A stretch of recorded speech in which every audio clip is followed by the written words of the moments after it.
they did the meetings I do, there will be nobody, or they will be demanding I pay them. But regarding Gachagua, you've taken responsibility of being part of the problem. And what are some of the problems we're talking about? We talk about SHA.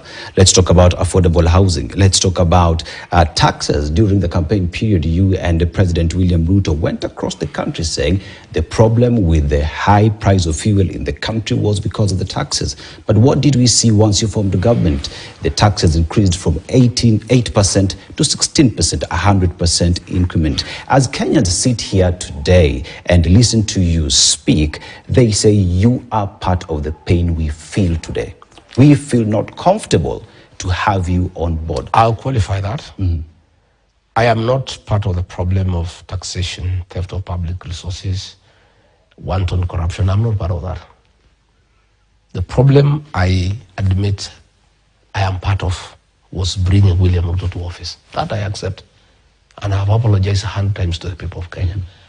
That I created the mess we are in by assisting William Ruto to be elected president. I accept wholeheartedly to the people of Kenya that I created a problem in Kenya, and I take responsibility. But I've also told the people of Kenya, now that I admit I made a great mistake in creating the problem, the mistake called William Ruto, the greatest lie ever in the history of Kenya. For me to redeem my image, I must play an even greater role in correcting that problem by making sure William Ruto is one term. As for the problems that are in the country as his deputy, we had no role. William Ruto is a one-man show. He runs the government single-handedly. And you can see, like now, he's doing roadside declarations. Yesterday he was in Vihiga, and somebody there, an MP, complained about fees for IDs. And then he made a declaration there that there will be no more fees without consulting the policy makers, without talking to anybody. That's a mess we are in a country. The other day you saw teachers come to State House for bribes. And then he made a unilateral declaration that 20% of those houses will go to teachers without talking to the minister, without talking to the directors, without talking to the people who made this policy. That's the way this country is run. You know, that is the way this country is run. And therefore, I absolve myself from any blame, because when I realized that as deputy I had no role, the ministers had no role, the PSs had no role, I started having a fight with him within, until it reached a place we could not agree, and he made a decision to throw me out, which is okay, you know. But I realized, and after the first 1 year, that the Kenya government, led by William Ruto, had become a criminal enterprise.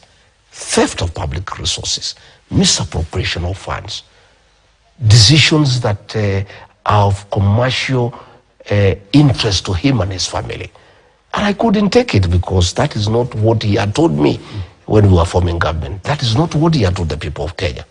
If you look at this decision to sell Kenya Pipeline, Kenya Pipeline is valued at 600 billion. It's being sold for 100 billion, you know? And the valuation has not included land in Mombasa that is worth about 40 billion. And this company is being bought by a Nigerian who is an in-law to President William Ruto. And that I know, because I was there. And I had refused when the matter was brought to the cabinet committee that I chaired. How do you sell strategic installations of the country? You know, oil, fuel is something that is very sensitive. How do you put the country's oil reservoirs in private hands? What if there is sabotage and the country comes to a stop? But because he has a commercial interest himself, you know, today, Dennis, tea farmers are up in arms. I was in charge of tea reforms and things were going on very well. A single decision by William Ruto to do business with the rebel movement in Sudan, the RSF of Hemeti, who is a business partner of William Ruto. The government of Sudan made a decision to ban the importation of Kenyan tea. As a result of that ban, we have not been able to sell our tea in good prices. What is the result? The prices of tea have gone down. Farmers across the country, including his home in Kericho and Bomet, where he comes from, his kinsmen, they have been arms. And it's a simple personal decision that because he wants to deal with the gold with Sudan and give them arms in exchange to kill women and children, then we cannot sell our tea. And because we cannot sell our tea, our prices have gone down. Then the farmers are crying across the country. So these are the things that I saw along the way. And I said, no, I can't have this. I'm not a con man. How do we con the people of Kenya?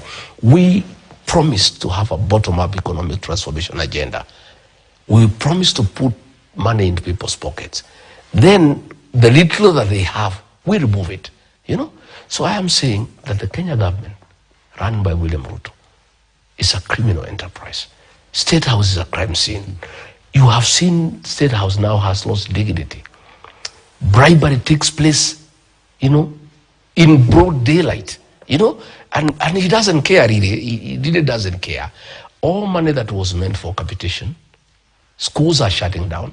That money has been diverted to State House to bribe people.